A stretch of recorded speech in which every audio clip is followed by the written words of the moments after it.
નમસ્કાર દર્શક મિત્રો, હું નીતિન પટેલ. તમે જોઈ રહ્યા છો મારું મહેણા ન્યૂઝ. હવે જોઈએ આજના સમાચાર. મહેસાણા શહેરના સૌથી વ્યસ્ત ગણાતા રાધનપુર ચોકડી વિસ્તારમાં ટ્રાફિક જામની સમસ્યા હવે દૈનિક બની ગઈ છે. આજે ફરી એકવાર પિકઅપ અવર્સ દરમિયાન વાહનોની લાંબી કતારો લાગતા સેંકડો વાહન ચાલકો અટવાયા હતા. આ ટ્રાફિક જામમાં એક એમ્બ્યુલન્સ ફસાઈ જતા ગંભીર દર્દીને હોસ્પિટલ પહોંચાડવામાં વિલંબ થયો હતો, જેને કારણે સ્થાનિકોમાં ભારે રોષ જોવા મળ્યો છે. મહેસાણાને જોડતા મુખ્ય માર્ગ સમાન રાધનપુર રોડ પર વાહનોનું ભારણ સતત વધી રહ્યું છે. હાઈવે તરફ જતા અને શહેરની અંદર આવતા વાહનોનો સંગમ અહીં થતો હોવાથી દરરોજ સવાર સાંજ અંધાધૂંધી સર્જાય છે. સ્થાનિક રહીશોની માંગ છે કે અહીં ટ્રાફિક પોલીસ પોઈન્ટ વધારવામાં આવે અને દબાણો દૂર કરવામાં આવે, જેથી કરીને કટોકટીના સમયે એમ્બ્યુલન્સ જેવા ઇમરજન્સી વાહનો સહેલાઈથી પસાર થઈ શકે. જો વહેલી તકે ઉકેલ નહીં આવે તો આગામી દિવસોમાં આ સમસ્યા વધુ વિકટ બને તેવી શક્યતા છે. રાધનપુર ચોકડી પર દરરોજ ટ્રાફિકની સમસ્યા વણસી રહી છે.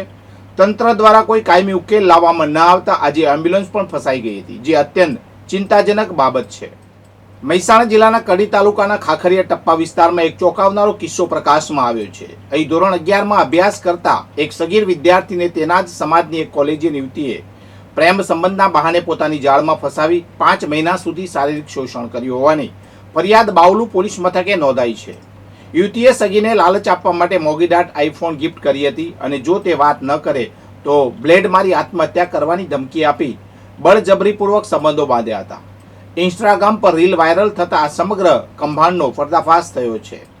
મહેસાણાની એક મહિલા જેણે સોશિયલ મીડિયા દ્વારા પરિચયમાં આવેલા પરપ્રાંતીય યુવક સાથે પ્રેમ લગ્ન કર્યા હતા, તેના જીવનમાં સસરાની જીદ અને માનસિક ત્રાસ મુશ્કેલીનું કારણ બન્યા હતા.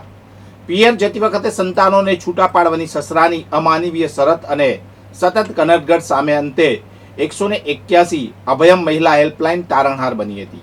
આ મહિલાએ પોતાના પ્રથમ પતિ સાથે છેડો ફાડીને અન્ય યુવક સાથે બીજા લગ્ન કર્યા હતા, જેનાથી તેને 2 સંતાનો હતા. સસરાએ પુત્ર પ્રત્યે લગાવ હોવા છતાં તેઓ પુત્ર વધુને પિયર જતી વખતે એક બાળકને ઘરે મૂકી જવાની ફરજ પાડતા હતા.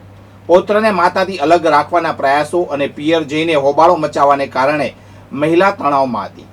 181ની ટીમે સ્થળ પર પહોંચી સસરાને કાયદાકીય સમજ આપી કે કોઈ પણ માતાને તેના બાળકથી અલગ કરવી એ ગુનો છે.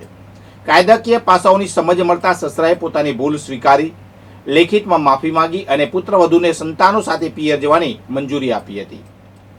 ગાંધીનગર સમગ્ર વિશ્વમાં પલ્લી ઉત્સવ માટે સુપ્રસિદ્ધ અને લાખો ભક્તોની આસ્થાનું કેન્દ્ર એવા ગાંધીનગરના રૂપાલ ગામ સ્થિત વરદાયની માતાના મંદિર પરિસરમાં તસ્કરોએ સુરક્ષા વ્યવસ્થાને પડકાર ફેંકી ચોરીની ઘટનાને અંજામ આપ્યો છે. રાત્રિના અંધકારનો લાભ લઈ તસ્કરો મંદિર પરિસરમાં પ્રવેશ્યા હતા, જેને પગલે પંથકના ભક્તોમાં આક્રોશ ફાટી નીકળ્યો છે.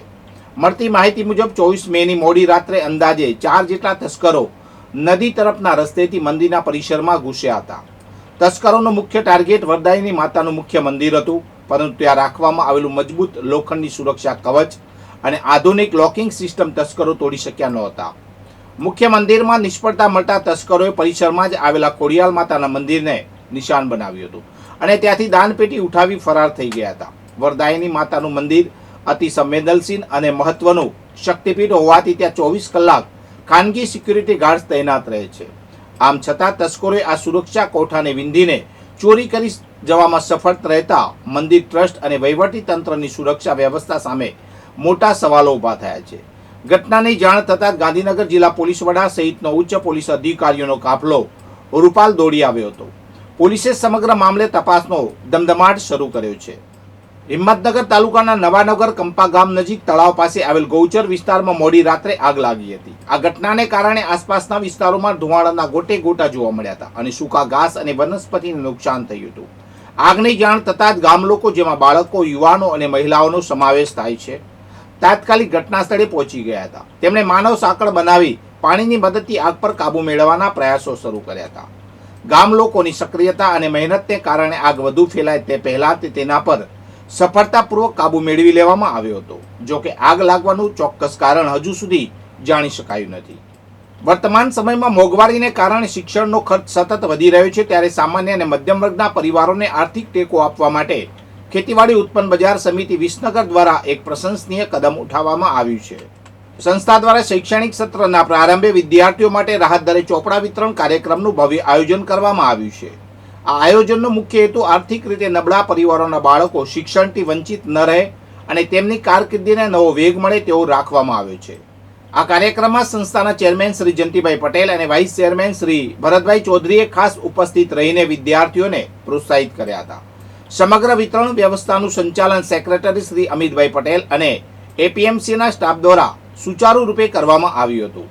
આ પ્રસંગે એપીએમસીના ડિરેક્ટરો સર્વશ્રી મહેન્દ્રભાઈ પટેલ, હરીશભાઈ ચૌધરી, ભરતભાઈ પટેલ, રાજેન્દ્ર કુમાર ચૌધરી, પરેશ કુમાર પટેલ, જસવંતભાઈ ચૌધરી, રાજીવ કુમાર પટેલ અને જગદીશ કુમાર પટેલે હાજર રહી કાર્યક્રમને સફળ બનાવ્યો હતો.